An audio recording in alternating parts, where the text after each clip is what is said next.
Merci. Merci Madame la maire, Monsieur le préfet de police. Bien sûr, je voudrais, comme mes collègues, bien sûr, remercier à travers vous, Monsieur le préfet, le travail de la préfecture.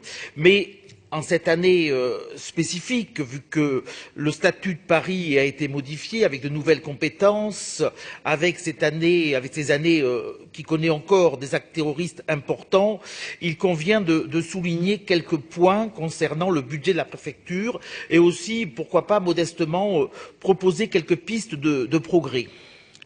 Bon, comme mes collègues, bien évidemment, je vais remarquer tout de même que ce budget est à la baisse.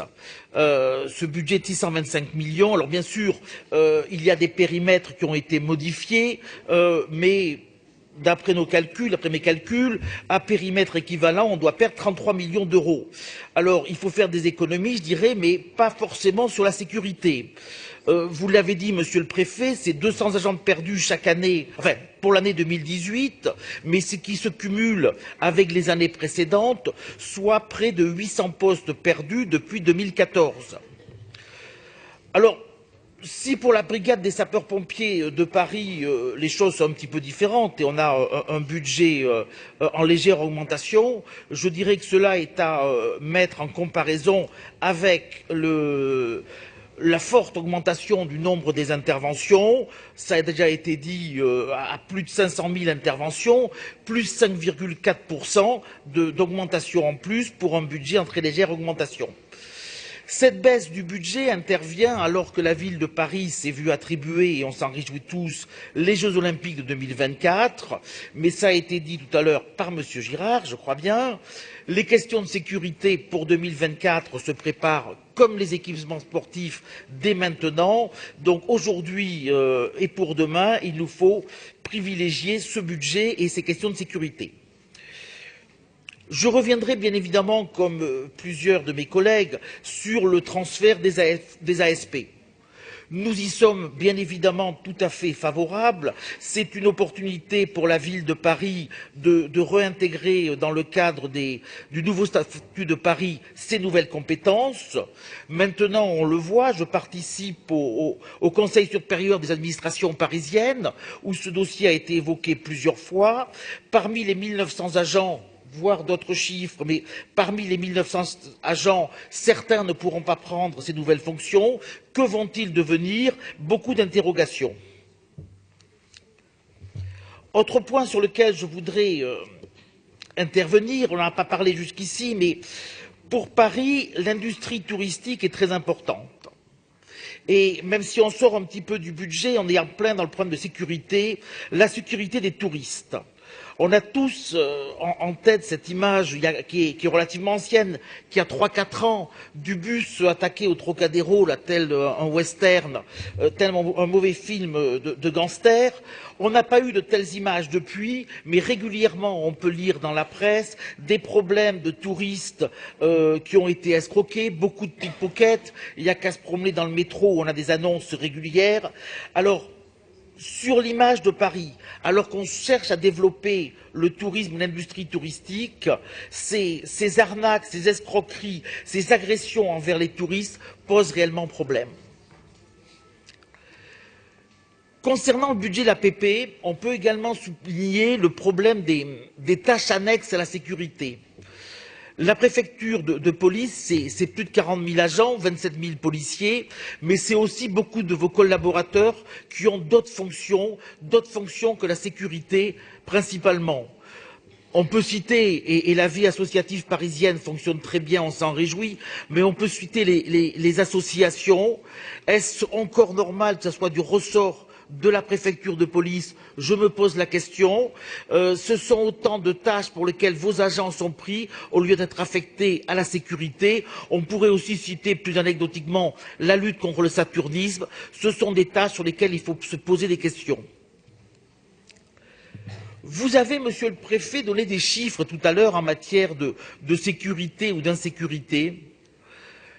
On peut que constater que Paris est une des grandes villes occidentales à ne pas avoir de baromètre régulier, comme New York ou Londres, facilement accessible, avec les chiffres de l'insécurité, toutes les agressions qui ont pu avoir, les escroqueries.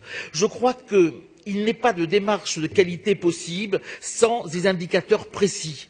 Donc je crois qu'on y gagnerait tous énormément si les chiffres que vous nous avez donnés tout à l'heure étaient accessibles mensuellement, facilement, je ne doute pas qu'ils soient quelque part, étaient accessibles facilement pour l'ensemble des Parisiens. Alors, face à ces différents dysfonctionnements ou difficultés, je dirais que des solutions existent. Madame la maire, vous avez fait le choix dans les différentes questions de sécurité de faire appel au privé, quelle que soit la forme, que ce soit des DSP ou autres. Il y a plusieurs possibilités. Ça a déjà été le cas il y a quelques années pour les fourrières. Ça va être le cas au 1er janvier 2018 pour les contraventions. Oui, ça peut être un gain financier important et nous vous soutenons. Ma surprise est tout de même que on va faire appel au privé pour les fonctions régaliennes de la ville, de l'État, et en même temps on continue, même si ce n'est pas du sujet ici, on continue de traiter pour la moitié de la propreté en régie. Est-ce qu'on ne devrait pas là encore faire appel plus souvent au privé? Alors pour le régalien, oui, mais attention. Je vais choquer messieurs Julien et le reste, mais je vais parler de police municipale. Même si elle n'ose pas dire son nom, la direction de la prévention, de la sécurité et de la protection, créée maintenant il y a un peu plus d'1 an, c'est 2000 agents. Est-ce qu'il ne faudra pas réfléchir à un moment au nom de police municipale? Nous avons reçu, Madame la maire, à votre demande, et je vous en remercie, votre collaborateur en charge d'une étude sur les questions d'armement. Quand on évoque un éventuel armement, on parle forcément de police municipale. Alors je sais bien que Madame la maire, vous êtes tiraillée par une partie de votre majorité, mais il faudra peut-être à un moment savoir se décider. Piste de progrès sur lequel je trouve qu'il fonctionne bien, c'est l'automatisation, les démarches par Internet, ça veut dire plus d'agents sur le terrain, les PV automatisés, les efforts en matière de pièces d'identité sont plutôt une bonne chose et on y souscrit largement.